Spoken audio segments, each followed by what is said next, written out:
So it's a privilege to be here today. I travel 160,000 miles a year, and I've been doing that for a long time. And this is my first time in Poland, so I'm glad to be here, and glad you arranged nice weather. So I appreciate that. Before I get started, first of all, I speak 3 languages. I speak American, I speak English, and I speak Globish. And I'm going to try to do today in Globish because that works in most places. Who here has heard of the W3C? Wow. Who here actually has an idea of what we do? All right, that's about half of you. That's good. That's good. That's better than I expected. My normal crowd, I get about a third of it that says they've heard of us, and less than that actually have a clue about what we do. I'm going to go through this, try to get to the end to get some questions. It's an update on what we're doing and how it impacts you. The web is changing. 25 years ago, when the web was invented by Sir Tim Berners-Lee, it had a dramatic impact and changed the way people do business. Today, that same revolution is happening. Every industry is being impacted by the web. You've heard a lot of those kind of presentations and conversations over the past couple of days. So what we're going to talk about briefly is the role of W3C, especially since most of you seem to know who we are. That's great. Then I'm going to talk about this thing called HTML5, which you may have heard about, and what it is and what it isn't. Then a little bit about the momentum that's going on, why there is so much activity happening. And then briefly touch on some industries that are being affected and how they're being affected and what we're doing in those industries. So let's go from there. The World Wide Web Consortium, we have 381 members. To dispel myth number 1, they're not all really big companies. 80 of them are really big companies. The other 301 are academics, governments, and medium-sized organizations. It's an ecosystem we're trying to build more and more of. So it's the technology thinkers, it's the implementers, it's the whole ecosystem that makes the web what it is and makes it good, makes it work. We have 70 people on staff at W3C, spread across 4 of what we call hosts. Okay, I don't want to confuse people, but W3C doesn't really exist as a legal entity. We exist because of these 4 hosts that are listed up there. Our job is to make sure the work gets done and that people play well together.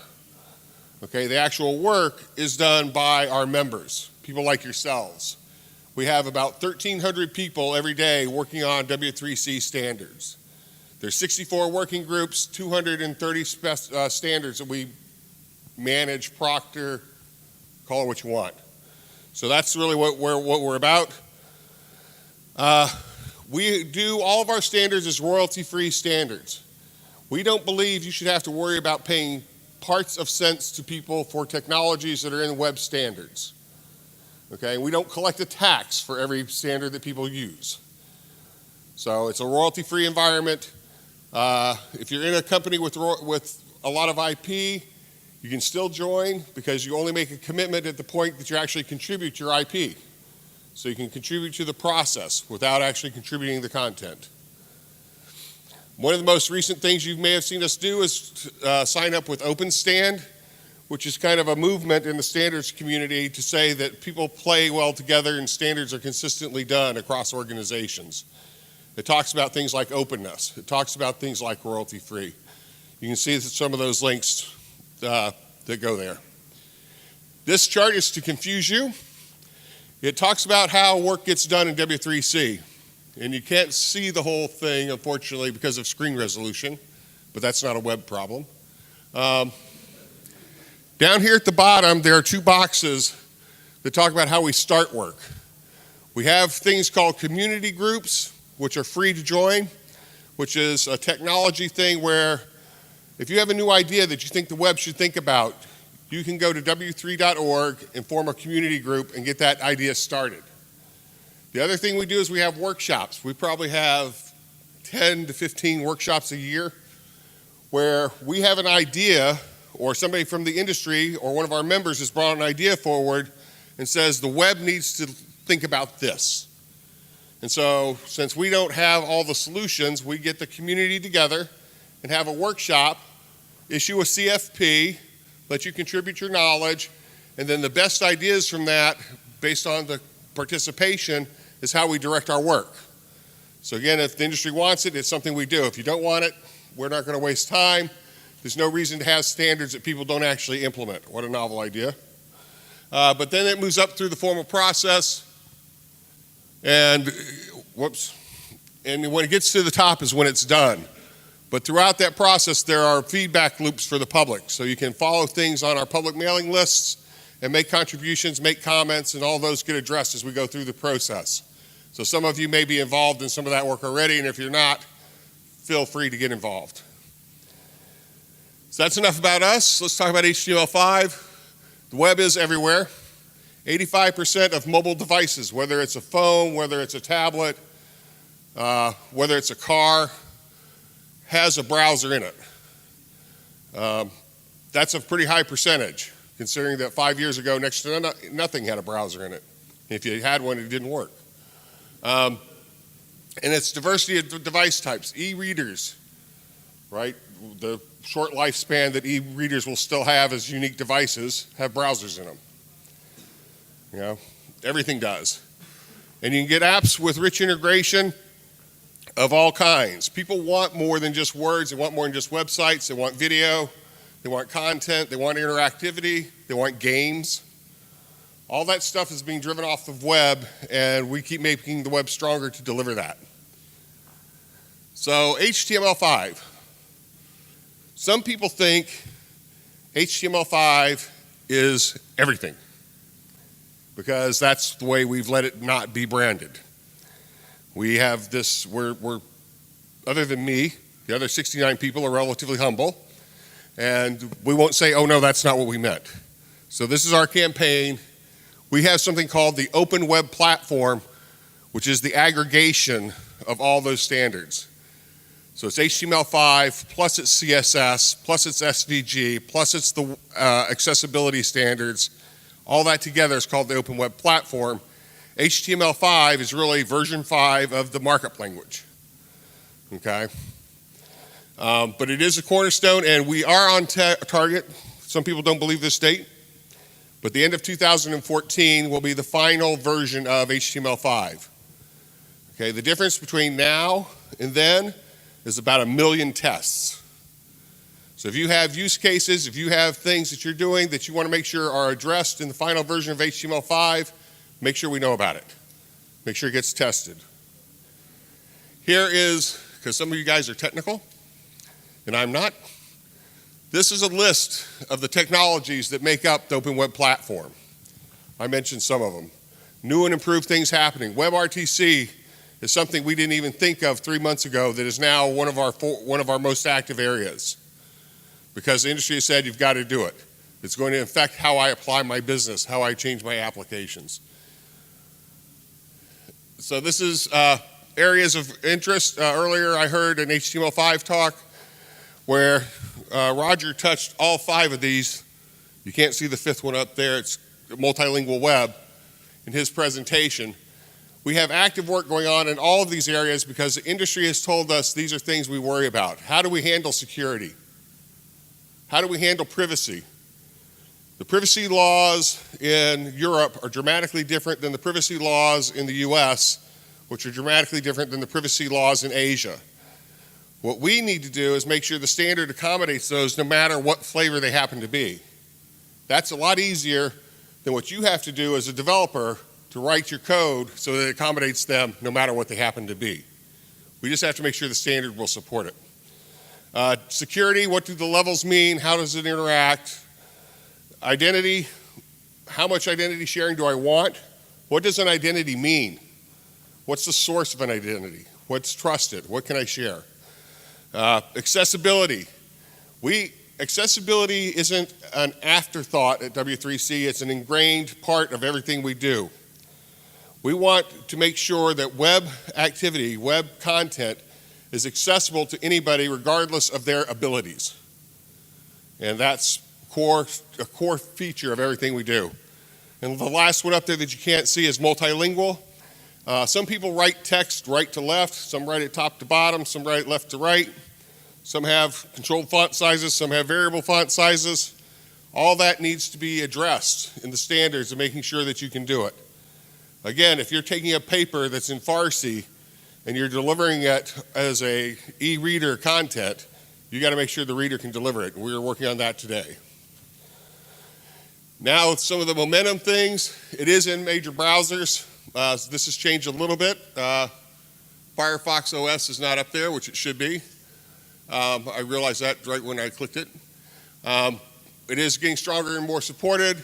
It's part of WebKit. You're seeing it in a lot of libraries. So a lot of the technology side that you look for is being addressed in our standards as we move ahead, allowing you to write what you need. Gartner Group, which you may have heard of, out of the actual list has the top 10 things on it. And number 2 is mobile applications with HTML5 as the fastest growing trend. Okay, contrary to what you may have heard in other sessions today, we believe if you're writing a mobile application today, you should write it in HTML5. That you don't need to put wrappers on it to sell it at an app store for a proprietary operating system. To help that along, we are having lots of conversations, and you are seeing emerge in different markets, people with HTML5 app stores. So that if you have a native application and you're looking for a distribution channel, find an HTML5 app store. They don't make you put the wrapper on it, and the ones I know of happen to have a lower tax than, say, somebody that sells white iPhones. So that's a growing trend. What do we see in the industry? The mobile industry. Let's see if this will actually work. We have, you can't see it, it's right below here. The gentleman that runs the mobile web for us has a document he keeps up to date that takes you to the website for the event, of course. Oh, wait a minute. No, okay. Yeah.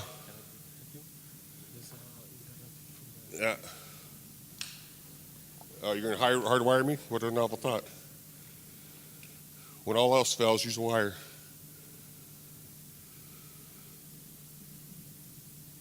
There we go. This web page, if you're writing mobile applications, this web page needs to become your best friend. It will tell you everything that's going on in the current state of the technologies with the various, within the mobile web application space. The man that manages mobile devices, the mobile activity for us, does it. If you have a pen, it's w3.org/2012/mobile-web-app-state, or go to w3.org and key in mobile web, and you'll find your way to this page. It is updated at least once a quarter. Okay, so if you're frustrated by things that aren't working, well, first of all, if you're frustrated by things that aren't working, your first answer should be to join W3C and have an active part of the conversation and help it change. But if you still want a passive role and you're just observing on the sidelines, keep track of this page and watch how things evolve.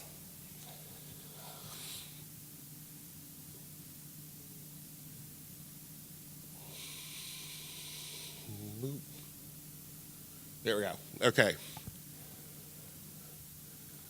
AT&T, anybody ever heard of them? A little telephone company in the US. Their mobile, the way they view the mobile app world is this: HTML5 is at the core of their applications, and they're writing layers on top of it. We're seeing more and more telcos writing their own applications this way, and we're seeing more and more adoption of this as a standard model for deployment, so that the core services are the same across their applications. It makes it easier for them to maintain and deploy their applications. Less work, less versions. In the world of television, not that anybody here ever watches television, but we have an active group. This work has actually been going on for 3 years. We had the Japanese market say, we are trying to figure out how to make interactive TV work. Help us. So we ran a series of 3 workshops. Coming out of those workshops, we formed something called an interest group. That interest group has done this work where they've generated the demands, and what they're doing is saying, here are our use cases. Here's how we need to be able to deliver content to a set-top box or an over-the-top box that has a concealed browser in it, and we need that to interoperate smoothly. Okay? So those requirements went into the various working groups that are managing it, CSS, SVG, HTML. And they're putting the actual use case requirements into the products. This is a very active group. If you're in this space at all, please come join the conversation. The stakeholders that we have today are traditional broadcasters, telecoms, content providers, new entrants, people like Netflix, YouTube, and device manufacturers. Because that ecosystem was kind of talking in pockets around the world. They needed a place to come together. We've been the place they've come together to get those issues resolved. This is just more about what they've done. Social networking. So you heard one quote from Facebook earlier today if you were in the mobile session. Here's the other half of that quote. They are committed to HTML5. They are doing it as their basis for moving forward. They see their devices, and these are really the technologies over here are the ones that they're depending on. Facebook so believes in W3C and HTML that they have given us a full-time resource called a fellow, a guy by the name of Toby Langell. I don't know if any of you follow him anywhere, but Toby is full-time working for W3C to define testing for HTML. Okay, and that's on their dime, not on our dime. So that's a massive commitment on their part. We have a workshop. If any of you are in the social business space, so how does social media apply to business, and you need a reason to go to San Francisco in August, we have a workshop on the 7th and 8th of August where we're getting that community together to talk about how does social business, what are the changes we need to do on the web for that. If you want more information on that, see myself or my associate Bernard, and we can make sure you get hooked up. Core Mobile Web Platform Community Group. One of the things that came out of Brett's comments at Mobile World Congress 2 years ago was there's this challenge. First of all, Facebook, what's a kind way to put it? They have a vision. That's a kind way to put it. They have a vision that they will be the center of your universe and that you will have the applications you want posted on your Facebook page, the ones that you really think are cool. And what they want is when I have an application that I think is cool, I'm going to tell you, here's an application. And you should be able to download that application from my Facebook page. The challenge is if I have a different kind of device than you have, it might not work. Okay, because as you've probably heard, different implementations of Android aren't necessarily the same. I happen to be a BlackBerry user, you happen to be an iPhone user, a little inconsistency. This project was all about having a profile of HTML5 that the device manufacturers could implement that would guarantee interoperability. That phase one of that work has been completed, okay, in what we call a community group. That work is coming into W3C over the next few months and will be started down the standards track, and hopefully within a year, that will be a standard profile that you will start seeing implemented. The operators have already signed up to say, once that is a standard, we're going to tell the device manufacturers they have to implement it before we're going to take their device to market. Because when your application doesn't download, you don't think to call the app guy, you call your phone guy. This didn't work, it's your phone's fault, right? And it's actually the carrier you call. So the carriers want this all to work. So that's some huge work that's just started. Again, it's going to be changing. How does all that interoperate? Gaming, Zynga, you may have heard of. The HTML5 is the foundation for all their games on all their platforms, whether it's a desktop or a mobile. We are still looking for how do we work in the gaming space. That community is working off in pockets. A lot of it is native applications that are being written. Some of it is on proprietary boxes still. So stay tuned. If you're in the gaming space, we'd love to hear from you. We need to figure out how to make this work better. We're not quite sure what the requirement set is, but we've got people like Zynga, and you'll hear some other ones coming up in the next few months that my team's doing. Publishing, a huge space that we've just started work on. If you're in this space, you want to get involved. We had an ebooks workshop in New York City about a month ago where we had 100 people show up to tell us the kind of requirements that ebooks have for the web. Okay, I made a comment earlier about the death of proprietary ebooks readers. That's a personal opinion, that's not a W3C opinion. However, when you can buy any tablet in the universe and have a very robust e-reader on it, and you buy an e-reader and all it does is read books, and they're about the same price, one has to wonder. But whatever side of that coin you're on, they're all coming to the conversation. Traditional publishers. Financial Times was mentioned earlier today. They were probably the first people down this path, and they haven't done it all well yet. We've got a lot of other publishers that are saying, what should I have as my online content versus what do I have as my print content, and how do I make all that work? When I leave here tomorrow, I go to India, and I'm meeting with the e-publishing people in India who are asking me the question, how do we make sure our scripts work? Because they publish in top to bottom, right to left. So that doesn't quite work well for the normal Roman character set.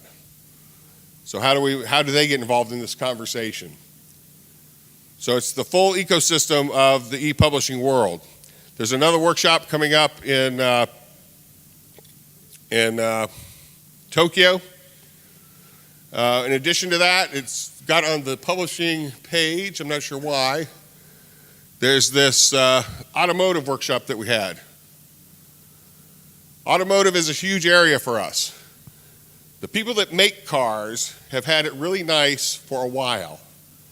They've been able to dictate how you, as somebody that makes an information system or something that's going to interact with the car driver, they've been able to dictate to you how you will work with them. Enough of you got upset that you said that's got to stop, and there needs to be standards done in this area. So we now have an automotive business group where the industry is coming together. The OEM manufacturers, the tier 1 people, the add-on device people, the solution providers, to define what is, they've got a list of, out of that workshop in Rome in November, they had a list of 9 things that they needed done. So the business group is prioritizing those things and starting to work on them. It's early stage work. If you're in this market at all, come join the party. There's another live meeting they're having at the end of this month in Tokyo. You can find out more about that on our website. What you can't see on here is TV, and we already talked about that, so that's okay. Developer resources. Anybody in here a developer? Anybody that likes to write code? Yeah, I thought we might have a couple of you. We have something coming out called the W3C validator.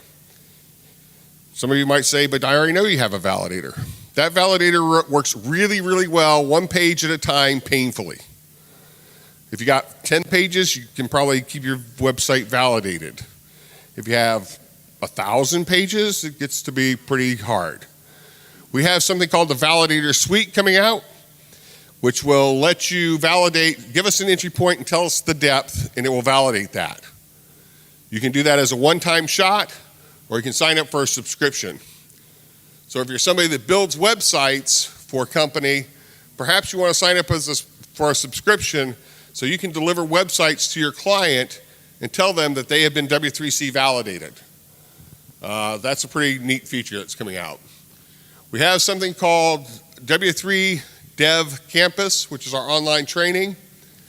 Today, that's offered in English and Spanish. We're looking at localizing it. Those classes happen regularly. And W3 Conf is a developer conference which has been happening in the Americas, but needs to move to global. So a lot more development resources, resources for developers coming around. That's it. Questions? No questions? All answers. How do you become a member of the consortium? How do you, see, I didn't even plant him. How do you become a member of the consortium? It's really, really hard. You go to W3.org, you click on participate, you click on membership, and you follow the instructions. It's a 3-step online process. The first one, we collect some basic information about you, and we send you back an email and say, is this really you? The second step, you say, yes, it's really me. And we send you back an email and say, okay, here is your application. Please validate that it's all correct. Please validate you've given us the right names, things like that. And you hit apply, and then my team happens to look at it, make sure that the information makes sense, might give you a phone call, might send you an email, and then we approve your application. The fees, so here's the trick part of that question. The fee you pay depends on how big your company is, but the participation you have is not limited by the size of your company. So we have something called the startup program. So if you're a company that has 10 or fewer employees and your turn is 3 million, is it 3 million euros? 2.5 million euros. I have to keep 4 sets of currency in my head, so forgive me. If your turn is 2.5 million euros, then you can join as what we call a startup member, which is 1950 euros a year for the first 2 years. That's not a bad deal. That gets you the same level of membership and same level of status as Microsoft, and the same voice. W3C, as you probably know, works from the art of consensus. So if you're in a working group, your voice is equal, literally, to Microsoft's. Nothing happens until the group says, this is how we want to go. So it's not voting. It's not, well, they're big, they get 10 votes, I only get 1. Everybody's equal. So it's a simple process. If you're really interested, Bernard, stand up. Bernard Gidon in the back is the guy that runs Europe for me. So we can definitely help you get going. Any other questions?